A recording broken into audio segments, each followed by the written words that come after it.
Imagina só a reação da polícia quando, num dia normal de trabalho, entra na delegacia uma menina desesperada pedindo ajuda, que só tinha 14 anos e que vai fazer uma revelação que vai chocar todo mundo. Não só as pessoas ali de Hong Kong, mas o mundo inteiro.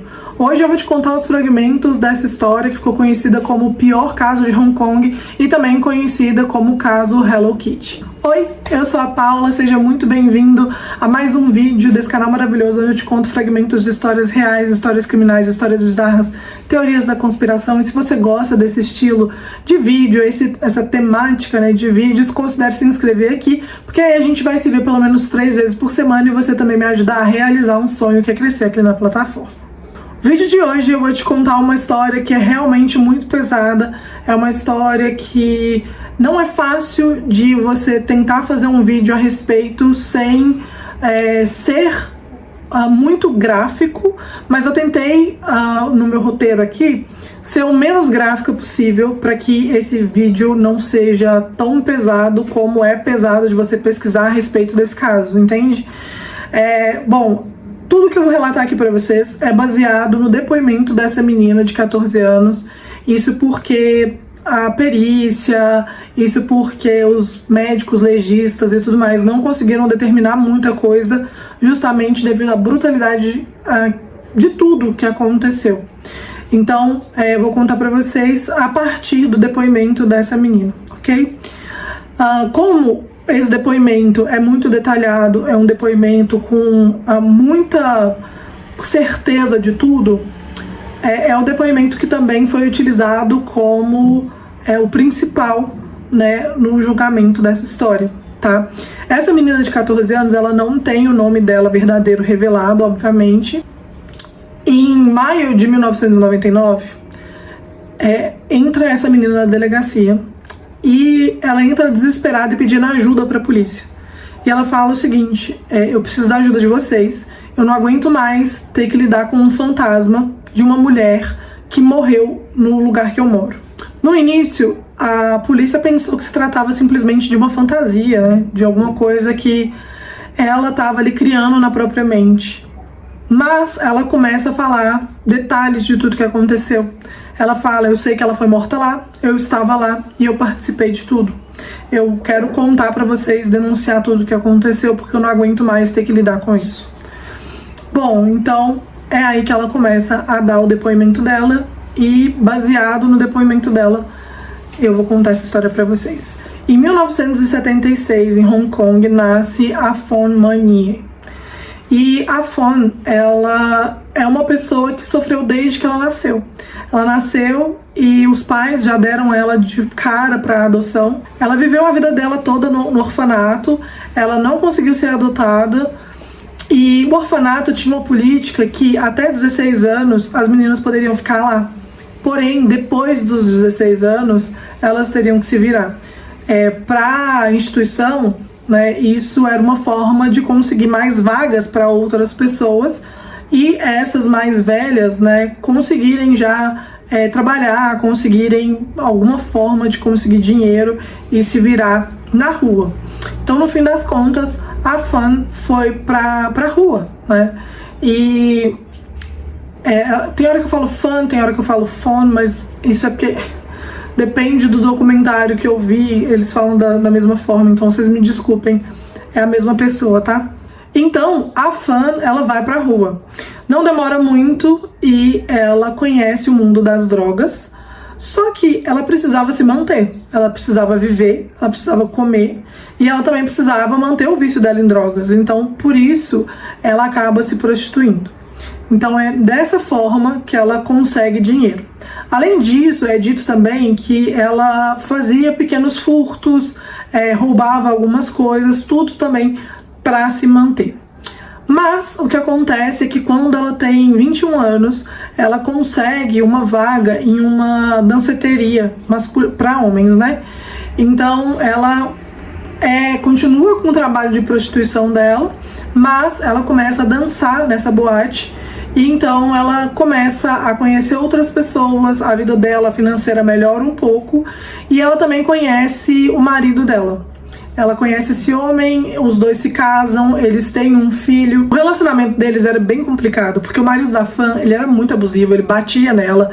Os vizinhos relatam que eles escutavam muitas brigas, e outra, ele também era viciado. Então, na verdade, um sustentava o vício do outro. E ele obrigava a Fan se prostituir para ela conseguir sustentar a droga dos dois. Então ela continuava, mesmo depois de casada, mesmo depois de ter um filho, ela continuava se prostituindo. É aí então, nesse trabalho, que ela conhece o Sean Manlock. O Sean, ele é um cara muito bem sucedido, ele era muito rico, ele era da alta sociedade mesmo de Hong Kong, sabe? Ele era respeitado, ele era uma pessoa que estava envolvida com várias coisas, inclusive com tráfico de drogas. Então as pessoas respeitavam ele, mas não de uma boa forma, tipo, respeitado por quem ele era, mas sim porque as pessoas tinham medo dele. Então ele realmente era um cara que todo mundo conhecia, todo mundo tinha medo. Então ela começa a se encontrar com ele porque ele se torna um cliente fiel dela. Então ela começa a passar muito tempo com ele, por vários e vários anos. Isso dura em torno de 3 anos, né? Esse cliente que sempre chamava ela para prestar serviço, e os dois, eles passavam assim, tardes inteiras juntos. E não só da parte sexual também, eles também se drogavam juntos, conversavam e tudo mais. Ele era considerado um bom cliente, ele pagava para ela, dava drogas para ela, então ela gostava muito de atender esse cliente. E aí que em 1999 ela estava passando por um aperto em casa, um aperto financeiro, ela precisava de um dinheiro e ela não via de onde tirar. E depois de um encontro desses com o Sean, ela tem a brilhante ideia, que ia acabar com a vida dela, na verdade, que foi roubar dentro da carteira do Sean em torno de 4 mil dólares. Claro que ele deu falta disso e óbvio que ele descobriu que foi ela, então ele confronta ela e fala: você precisa me devolver esse dinheiro, porém, por conta da sua audácia de ter me roubado assim na cara dura, você também vai ter que me pagar 10 mil dólares a mais. Bom, ela continuava trabalhando, só que ela não estava dando conta. Ela tinha que colocar dinheiro em casa, ela tinha que se manter e ainda tinha que pagar essa dívida gigante que ela tinha agora com o Sean. E aí que o Sean, ele sempre que ela pagava alguma coisa pra ele falava: pois é, então você fica esperto porque agora sua dívida tá tanto. Então ele colocava juros diários na dívida. Todo dia a dívida dela estava mais alta. Então ela tinha que se virar para conseguir pagar. No caso ali, ele estava muito irritado, né, com ela, e não era porque ela roubou dele, era porque ela teve essa atitude. Não foi tipo assim, ele ter perdido esse dinheiro, tecnicamente. Foi ela ter simplesmente decidido que era uma boa ideia roubar dele e passar ele para trás. E ele odiava ser passado para trás como qualquer outra pessoa. Só que no caso dele, ele era um cara mau. Ele era um cara que ele era influente de uma forma ruim. E aí, gente, que em março o Sean perde a paciência com tudo isso e resolve fazer tudo do jeito dele. Então, ele chama 2 capangas, digamos assim, 2 pau-mandados dele, assim, 2 pessoas que trabalhavam pra ele, fazia tudo que ele queria. Um chama Ling Wai-lan e o outro chama Ling Xin-shou. Então, ele manda esses 2 irem atrás da Fan e sequestrarem a Fan. E aí a ideia dele era a seguinte: ao invés da Fan ficar trabalhando por conta própria, fazendo dinheiro, levando para casa e passando para ele o que ela queria, ele ia levar ela para um apartamento dele, e lá nesse apartamento ela ia meio que ser escrava sexual e fazer serviço de prostituição, e todo o dinheiro ia pro Sean. Então, basicamente, os 2 caras, eles conseguem fazer esse sequestro e eles levam ela para um apartamento que, para os padrões de Hong Kong, é um apartamento bem grande. É um apartamento de 5 quartos e, por algum motivo, alguns quartos tinham umas decorações infantis e usava-se muito a Hello Kitty, né, de decoração. Só que, por mais que o apartamento seja um apartamento grande, não achem que era nada luxuoso, porque não era. Era um apartamento que estava em péssimas condições, um apartamento assim que se você vê as fotos do apartamento, você fala: meu Deus, como que algum ser consegue viver nisso? E era assim. Então, essas 2 pessoas que fizeram o sequestro, elas estavam responsáveis agora pela Fan. Então, eles eram responsáveis por os programas da Fan, eles também eram responsáveis por vigiar a Fan para ela não ir embora. Desde o início, desde que a Fan chega lá, eles são orientados a maltratar ela mesmo, né? Então ela apanhava e ela usava drogas muito fortes e eles também. Então era basicamente isso. No início eles se drogavam, batiam um pouco na Fan, fazia ela fazer programas e enfim. Só que a questão do bater nela foi escalonando. Então o que era tipo assim uma surra pequena começou a ser uma surra constante. O que era antes uns tapas começou a virar surra com um pedaço de ferro. E, gente, é surreal você pensar que essa menina de 14 anos tava lá esse tempo todo. Essa menina de 14 anos, ela era namorada de um desses capangas, digamos assim, do Sean, e ela morava lá com eles, então ela presenciou tudo o que aconteceu com a Fan. E ela inclusive ajudava, às vezes eles mandavam ela fazer algumas coisas e ela tinha que fazer. Não existe nem outra palavra para descrever isso a não ser tortura, né? A Fan foi torturada de várias formas. A forma mais usual era a surra com um pedaço de metal, que inclusive, segundo essa menina de 14 anos, ela tinha que sorrir e fingir que estava gostando para eles pararem mais rápido, porque se ela chorasse, se ela gritasse, se ela encolhesse, quanto mais ela fazia isso, mais eles batiam nela e mais eles mandavam ela sorrir. Eles também queimavam ela de diversas formas, queimavam ela usando cigarros, usando ferro, usando plástico queimado. Ela não comia, ela não bebia nada. Ela ficava inconsciente na maior parte do tempo. Quando ela precisava comer, eles obrigavam ela a comer excrementos humanos. Que, gente do céu, misericórdia. Mas foi tudo isso que essa mulher precisou passar. Acontece que tudo foi demais para qualquer ser humano, né? E para ela também. Então, em determinado momento, ela não aguentou mais e acaba perdendo a vida depois dessas sessões aí de tortura. Então, o que acontece é que ela perde a vida e os três não sabem muito o que fazer e eles esperam o Sean falar alguma coisa. Então, pra eles, era como se ela tivesse só desacordada ali no meio da sala, só que ela tava sem vida ali no meio da sala. Então, eles passaram por ela por diversas vezes, eles jogavam videogame com ela, o corpo dela ali perto, sem mexer nela, até o Sean decidir o que eles iam fazer. O Sean, então, decide que eles têm que desfazer daquele corpo. E a melhor forma para fazer isso seria desmembrando aquele corpo. Afinal de contas, eles estavam num lugar que tinha muita gente ali morando, né? Era um prédio que tinha muitos moradores. E as ruas de Hong Kong também são ruas muito, muito populosas, assim, né? Tem muita gente andando na rua o tempo inteiro, é uma cidade que não dorme.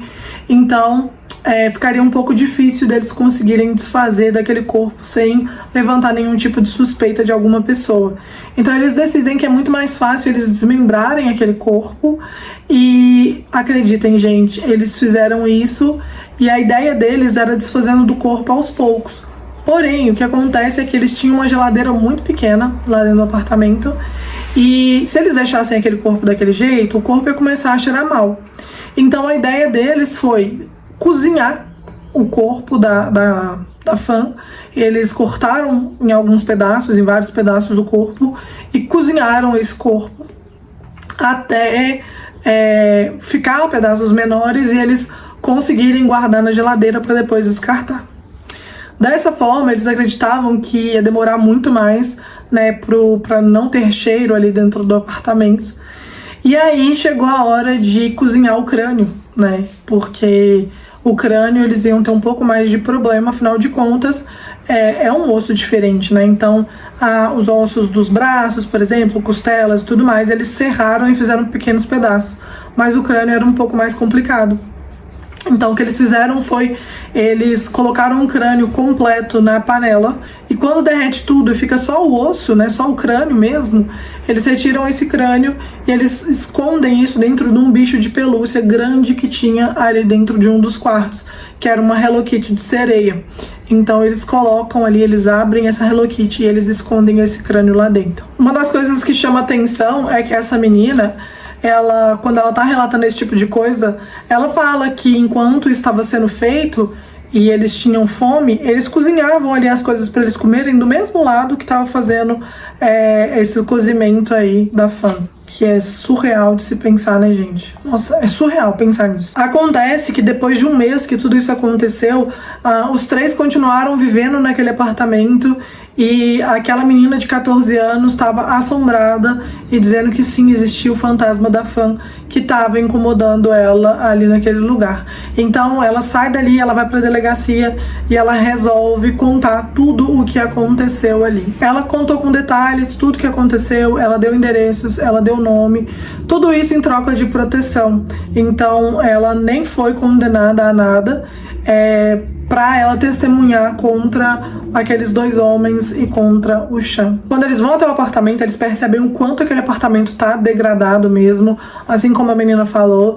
Eles veem que tudo que a menina tava falando era verdade. Eles encontram alguns pedaços da Fan ainda no apartamento e quando eles mexem lá na Hello Kitty de sereia, eles realmente encontram o crânio da Fan. Só que tava tudo tão degradado, tanto no apartamento como no que sobrou do corpo da Fan, que não foi possível nem saber qual foi a causa da morte. Bom, a menina realmente testemunhou no tribunal. Os jurados, né, eles tiveram que ver muitas coisas, muitas fotos, e isso apavorou muitas pessoas. Foi difícil conseguir jurados que conseguissem acompanhar o caso, porque foi realmente uma coisa muito brutal. Por fim, então, dia 7 de dezembro de 2000, os três recebem o veredito e eles foram sim condenados. Porém, eles foram condenados por homicídio culposo, que é quando não tem a intenção de matar. Isso revolta muita gente, inclusive a mim. Bom, então a condenação foi prisão perpétua, porém com possibilidade de condicional depois de 20 anos de prisão. Isso significa que desde 2020 eles já estão aptos para receber aí a liberdade condicional. Não sei dizer se eles receberam ou não, porque não tem muita coisa desse caso. O que eu encontrei desse caso é que parece que um teve a liberdade condicional, porém ele aprontou e acabou voltando para a prisão de novo. E é isso, gente, o caso revolta muito, né? Eu espero que nunca seja concedida essa liberdade condicional para eles. O prédio em que tudo aconteceu foi demolido, porque depois que as pessoas ficaram sabendo, afinal de contas foi um caso que ficou muito grande, tomou uma proporção gigantesca. Todo mundo ficou sabendo do caso, então ninguém queria morar lá, nem perto de lá. Então esse prédio foi demolido e aí eles construíram um hotel no lugar. E no andar onde aconteceu tudo com a Fan tem um memorial dentro desse hotel. Então foi isso que foi feito. E é isso, gente. É isso. Esse caso é muito louco, é muito pesado, é muito brutal você pensar que uma pessoa precisou passar por tudo isso, sabe? Porque, claro, ela cometeu um erro, mas assim, né, pra quê? Enfim, gente, é isso. Vou ficando por aqui. Me conta se você já conhecia essa história, o que você acha dessa história, né? Se você acha que essa menina contou toda a verdade mesmo, se tem coisa aí pra trás. Eu acho que ela de fato contou a verdade mesmo, né? Uma menina que era muito nova, hoje ela tem nem 40 anos, né? Então, eu realmente acho que ela foi verdadeira nas coisas que ela contou. Mas me deixa aí sua opinião, quero saber. Beijo, até o próximo vídeo. Tchau!